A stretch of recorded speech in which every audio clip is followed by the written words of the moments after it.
It's very controlling and it's very dogmatic. It's my view is the view for everybody. The way that I see it is the way that it actually is. And that's a very cult-like mentality to think that your experience is everyone's experience, or if you don't see a problem in what you're doing, then nobody has a problem. Welcome to Sobriety, Bestie podcast. I am Kirsten, your hostess and your friend here in the woods today, as we are talking about Culty Comments. This is a new series that I'm launching that I hope you like. Let me know in the comments, where we take people who I would say are pretty well inside the ideology of Alcoholics Anonymous through the way that they are commenting on the socials, whether it's here on YouTube or somewhere else.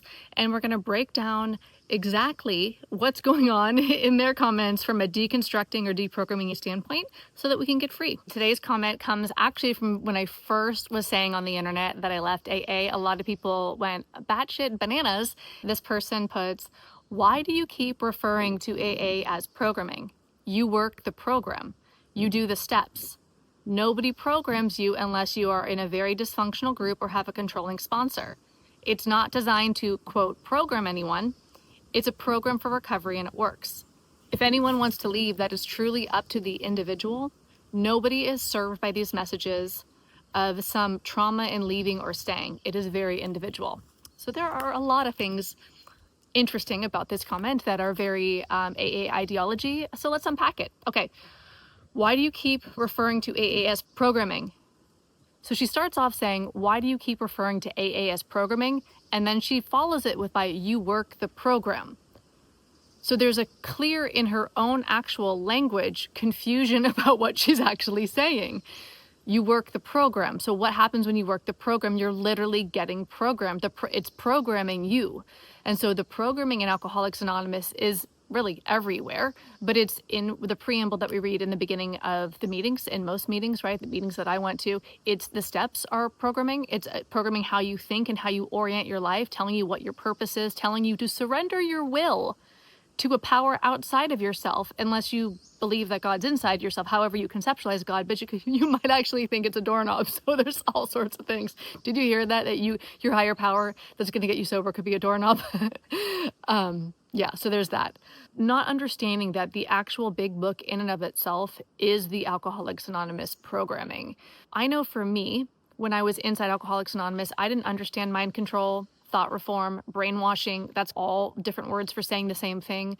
I did a series here on YouTube about the 8 ways AA controls your mind, going through the 8 different stages of thought reform by Dr. Robert J. Lifton, and I'll pop that up here if you want to watch that series.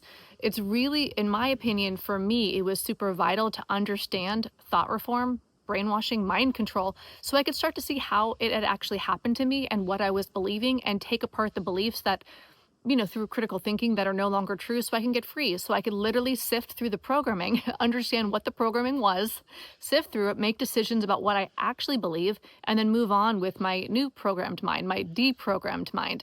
So saying that you keep referring to it as programming, you work the program, you do the steps. No one programs you unless you're in a very dysfunctional group or have a controlling sponsor. No, sponsorship is programming.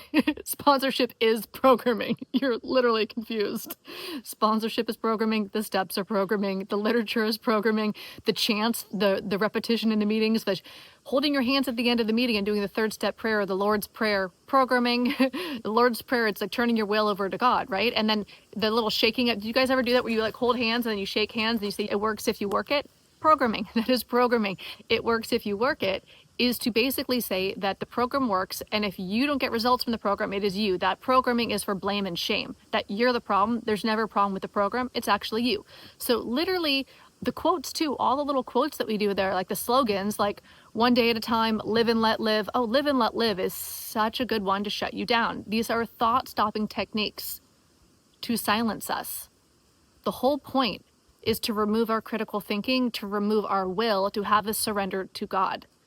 It is a program about surrendering to God. We go there to get sober, and it's a bait and switch. Like, I got there, I'm like, I want to get sober. They're like, you got to get God. I'm like, no, I want to get sober. They're like, you got to get God. You got to start praying. You got to start meditating. You got to start reciting all the mantras in the group. So these are very typical ways that brainwashing occurs, that the programming occurs. Even her writing this here is like the dogma. This is part of the indoctrination process, is like spreading the message at all. Like parroting the ideology would be part of the programming, which is different from whether you have a dysfunctional group or a controlling sponsor. I don't know how you would not have a controlling sponsor if the sponsor is talking about Alcoholics Anonymous. Alcoholics Anonymous is a high control group. It's a cult religion. It is controlling. So sponsorship, as I understand it, is controlling. Unless you're just listening there, unless you're just like an ear and you're just listening and you're not actually repeating any of the programming from your own mouth, right? That you're not referring to the steps, you're not referring to a higher power. Even saying pray about it is part of the programming. That's control. That's telling somebody what to do. The sponsor is a leader. And so, yes, sponsorship is control. So it's not that you have a controlling sponsor. Sponsors are controlling, unless it's super lackadaisical, which may be happening, but that sponsor's probably still, maybe not always, referring you to the literature, to the programming. So it's controlling. It's not designed to, quote, program anybody. It's a program for recovery and it works. I gotta read that again. It's not designed to program anybody. It's a program for recovery and it works. You're literally saying it. I don't even know what to say there. If anyone wants to leave, it's truly up to the individual.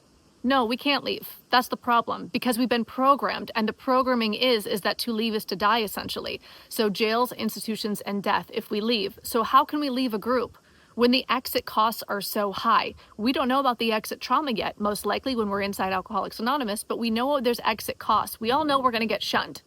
Did you know? Let me know in the comments. Did you know you were going to get shunned if you left AA? Yes, we know we're going to get shunned. We don't know if it's going to be everybody or how many people or whatever, but we know if we think critically, if we speak our mind, if we think critically and talk about it, we're going to get shunned. We're going to get controlled. We're going to get ghosted. In one sense, yes, we can leave. It's up to the individual, but we also can't leave when we really believe that we're going to die is to leave. When we believe in the forever recovery model. When we believe that we have to constantly be in the program and get our daily reprieve in order to live. No, we can't leave. We can't. It's impossible. That's why I think all of us who left, yeah, you, I think all of us who left, we're so courageous to leave a system that said that we would die if we left. To me, I think that's incredibly courageous. We get to think critically, we get to trust ourselves, and we get to make these decisions for ourselves. To me, that's recovery. That's being recovered, is thinking for ourselves, trusting our instincts, making our own choices, and choosing what we want. Nobody is being served by this message of trauma in leaving or staying. She clearly hasn't read any of the other comments on the internet. She thinks her worldview and her experience is the only experience that is valid, or maybe even the only experience that is happening. Really, the underlying tone here with her message in general is to shame me. Maybe it's even some guilt, like I shouldn't be saying what I'm saying. Basically, I should stop and I should feel bad about it. Definitely, she's shaming me. She's making me wrong. She's invalidating what I'm saying it's not relevant for anybody because she is stuck in her worldview. And I think there's a little tinge there that I should be silent, right? So she's trying to silence me. And it's also, to me, it's very controlling and it's very dogmatic. It's my view is the view for everybody. The way that I see it is the way that it actually is. And that's a very cult-like mentality to think that your experience is everyone's experience, or if you don't see a problem in what you're doing, then nobody has a problem, or that it's only in controlling or dysfunctional sponsorships, when I actually think on the receiving end of this comment, and there was more comments in the thread, that actually this individual is quite dysfunctional because they are inside of an ideology where they are preaching to people that they are powerless, they have a fatal progressive made up disease, and that they're going to die if they leave the group, and they need to spend their entire life free laboring for the group. They need to sponsor for the rest of their life, give away their time for the cause. And there's no modern medical science that's validating that this is actually even a reality. There's a 5% success rate. You're more likely to spontaneously recover without AA than to get sober inside AA. So I would say, for sure, this is a culty comment. Did you see any other cult techniques in here that I didn't point out?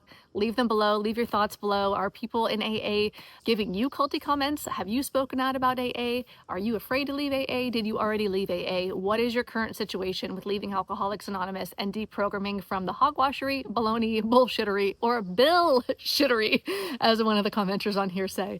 I'm so excited to hear from you in the comments. And as always, it doesn't matter what I think. It only matters what you think. This is about your own critical thinking and trusting yourself. All right, have a great day, and I'll see you in the next episode. Bye.